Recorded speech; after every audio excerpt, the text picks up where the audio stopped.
I'm Jennifer Angel. This is your stars, Cancer.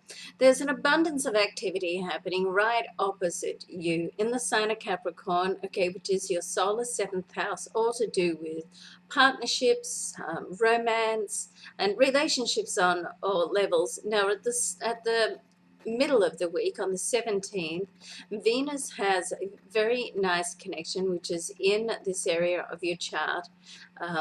With Saturn. Now, Saturn is sitting in your solar fifth house, which is another personal area of your chart. In fact, relationships can start under this aspect in these two houses, particularly when Venus is concerned, and when Saturn is concerned, then it's really relationships of more traditional kind, or stability. So here you can really start to form a relationship that's going to give you both emotional and some level of material stability.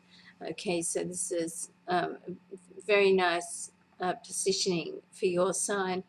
Now, the Sun and Mercury, the communication planet, also in your solar seventh house earlier in the week. Towards the end of the week, on the 19th and the 20th, they're both going to move into the next area of your chart, which is your second money house, okay, and official matters. So you want to just be mindful that this is a good time to set your financial budgets, okay? Now, even if you're not totally in control of how your money is made or where it comes to, it's still great if you can put it out there to the universe. It's like you're putting out what your intentions are and what your desires are, okay? So as they say, if you, that saying, I love that saying, it says, if you fail to plan, then you plan to fail. So to make a plan, which is really putting your intentions out there, is a positive thing to do right now.